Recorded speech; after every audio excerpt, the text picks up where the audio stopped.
Hello my beautiful soul family, welcome to the soul escape. तो welcome Aries, देखते हैं इस वीक आपकी लाइफ में क्या होगा। So we are going to use the Lightseers tarot and the Doreen Virtue romance cards along with जो मेरे हैंडमेड कार्ड्स हैं, उनमें हम देखेंगे कि आपकी क्या सिचुएशन चल रही है। 10 of swords, okay, a big ending in your life, 2 of pentacles and the night of swords. तो आपकी लाइफ में कोई बहुत बड़ी एंडिंग हुई है। हो सकता है आप अंदर से बहुत ही डिवेस्टेटेड फील कर रहे हैं, इमोशनली डाउन फील कर रहे हैं, सैड फील कर रहे हैं। आपको लग रहा है जैसे चीज़ें कंट्रोल के बाहर हैं, कुछ भी संभाला नहीं जा रहा है आपसे। So you are trying very hard to balance things, और आप अपने गोल की तरफ जाना चाहते हैं, कुछ अकम्प्लिश करना चाहते हैं। आपके मन में गोल ऑलरेडी है, but there is also a confusion कि दो गोल्स में से कौन सा गोल ज़्यादा बेटर है, या फिर इस गोल को अप्रोच कैसे करा जाए। इस कन्फ्यूजन में कहीं ना कहीं आपकी सैडनेस भी है। जो चीज़ें आपकी लाइफ में एंड हुई हैं, जो चीज़ें आपकी लाइफ से जा चुकी हैं, उसकी वजह से there is a sadness in your life. So let's also get some cards from the Doreen Virtue जो आपके रोमांस के बारे में बताएंगी, स्पेसिफिकली एंगेजमेंट। ओके, कुछ लोगों के serious relationship, long term commitment, engagement या मैरिज जो हैं वो यहाँ पर एंड हुई हैं, जिसकी वजह से उनकी लाइफ में अनस्टेबिलिटी आ चुकी है। Calling in your soulmate, yes, आप एक सोलमेट रिलेशनशिप चाहते हैं, आप एक परफेक्ट लव चाहते हैं, ऐसा रिलेशनशिप चाहते हैं जो कि आपकी यिन और यांग का परफेक्ट बैलेंस हो, आपकी मैस्कुलिन और फेमिनिन एनर्जीज़ का परफेक्ट बैलेंस हो, and new love. So there is a hope, new love आपकी लाइफ में आ रहा है। बहुत कम ऐसे लोग हैं जिनके लिए कोई पुराना पर्सन वापस उनकी लाइफ में आ रहा है, बट मोस्टली मुझे मोस्ट लोगों के लिए दिख रहा है, ज़्यादातर लोगों के लिए आपके पिछले एंगेजमेंट्स जो हैं, रिलेशनशिप्स हैं, वो कहीं ना कहीं एंड पर आ चुके हैं और न्यू लव अब आपकी लाइफ में आएगा। कुछ लोगों के लिए ये न्यू लव प्रेगनेंसी के फॉर्म में हो सकता है, लेकिन मैक्सिमम लोगों के लिए ये एक नया पार्टनर है जो आपकी लाइफ में आने वाला है। और देख लेते हैं फ्रॉम द हैंडमेड कार्ड्स, जिसको हम इस फिश बोल में से निकालेंगे। 5 कार्ड्स पुल आउट कर लेते हैं फॉर योर सिचुएशन। तो एंगर का कार्ड आपके लिए आया है, मैन का कार्ड आया है, अफेयर का कार्ड आया है, थर्ड पार्टी सिचुएशन यहाँ पर हो सकती है, नार्सिसिस्ट का कार्ड आया है, आपके जो पर्सन है वो नार्सिसिस्टिक या बहुत ईगोइस्टिक हो सकते हैं, एंड एंजेलिक। तो यहाँ पे जैसे आप देख सकते हैं नार्सिसिस्ट और एंजेलिक दोनों कार्ड्स आए हैं। आपके रिलेशनशिप के अंदर एक फ़ाइट चल रही है, इनफैक्ट आपकी लाइफ के अंदर एक फ़ाइट चल रही है between good and bad. Narcissist is basically the dark forces of the universe.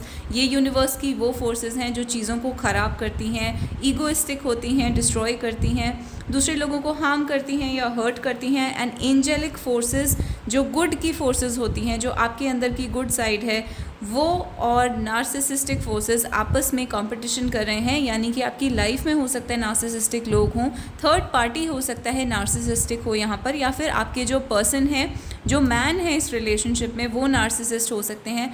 Anger का कार्ड आया है, तो येस, एंगर इश्यूज़ यहाँ पर दिख रहे हैं, ईगो इश्यूज़ हैं, पावर इश्यूज़ हैं, and there is also an affair. कुछ लोगों के लिए यहाँ पर क्लियरली एक थर्ड पार्टी सिचुएशन है। So let's get advice from the sunflower cards कि आपको क्या करना चाहिए अपनी लाइफ में इस time. It says, I have loved you for longer than you know and with everything that I have. तो एक तरह से आपके जो पर्सन हैं वो आपको अश्योर कर रहे हैं कि उनकी फीलिंग्स हैं जो आपके लिए, वो जेन्युइन फीलिंग्स हैं। But with all these cards, narcissist etcetera, जैसे नार्सिसिस्ट है, एंगर है, बहुत ही ईगो और एंगर वाले कार्ड्स आ रहे हैं। तो यानी कि there is a doubt whether this person's feelings are real और नॉट, कि क्या ये जो प्रॉमिस आपको दिया जा रहा है that I have loved you for longer than you know, ये कितना ऑनेस्ट है। There is a question about this, and external circumstances affect this situation. यानी कि आप दोनों के बीच में आपके पर्सन जो है वो आपको मैसेज दे रहे हैं कि even though I love you, but external circumstances की वजह से I can not be with you.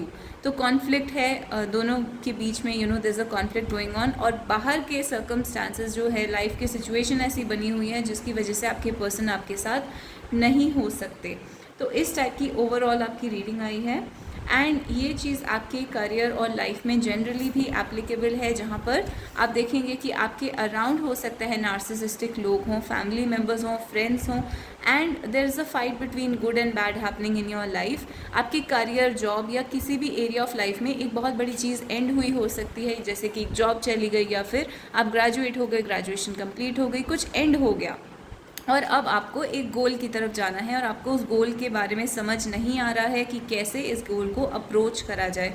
तो ये सेम सिचुएशन जो है वो आपके करियर और दूसरे लाइफ के एरियाज़ में भी एप्लीकेबल हो सकती है। तो उन लोगों के लिए एक एडवाइस ले लेते हैं जो इसको लव रीडिंग की तरह नहीं सुन रहे हैं। So please an advice for somebody who is listening. Fool card आपके लिए आया है। तो आप जो भी अपने करियर या लाइफ के जो भी दूसरे एम्बिशन आपके हैं उनमें आप एक फूल की एनर्जी में जा सकते हैं, यानी कि आप बिल्कुल बिगिनर हैं, आप बिल्कुल स्टार्ट कर रहे हैं। तो जो फूल होता है वो ट्रस्ट करता है यूनिवर्स पे कि जो होगा आगे वो God will and universe will, everybody in your surroundings help will come for you and you need to trust.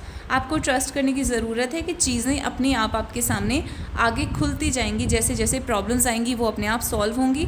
तो अभी आपको इनकरेज ये करा जा रहा है कि आप बिल्कुल नए हैं इस सिचुएशन में, न्यू हैं, अभी अभी आपने एंटर करा है इस सिचुएशन में and you should approach it like a beginner. तो एक लर्निंग और बिगिनिंग माइंड के साथ आप इसको अप्रोच कर सकते हैं इस सिचुएशन को, जिसमें भी आप अभी हैं। Generally even if it is love, even if it is not love, you can approach it from a beginners mind, यानी कि आप सीखने के लिए रेडी रहें। न्यू चीज़ें आपके सामने आने वाली हैं, उन्हें एक्सपीरियंस करने के लिए रेडी रहें और एक ये स्टूडेंट की तरह अपनी लाइफ को अप्रोच करें इस मोमेंट में। तो ये आपकी ओवरऑल रीडिंग है एरीज़। अगर आपको रीडिंग अच्छी लगी तो आप मुझे कमेंट्स में हार्ट या स्टार दे सकते हैं, और जिन लोगों ने मुझसे पिछले वीक रीडिंग ली है प्लीज़ मुझे कमेंट सेक्शन में बताइए कि क्या आपके साथ वो रीडिंग रेजोनेट करी या नहीं पिछले वीक, जो कि फ्री रीडिंग का ऑफ़र था। अगर आपको वो रीडिंग पसंद आई, अगर आपके साथ रेजोनेट करी, तो आप मुझे कमेंट्स में बता सकते हैं कि आपको वो रीडिंग अच्छी लगी, and I will be very thankful if you can tell me in the comments about your feedback कि आपको वो रीडिंग कैसी लगी। So I will see you guys in the next video, until then bye bye and take care.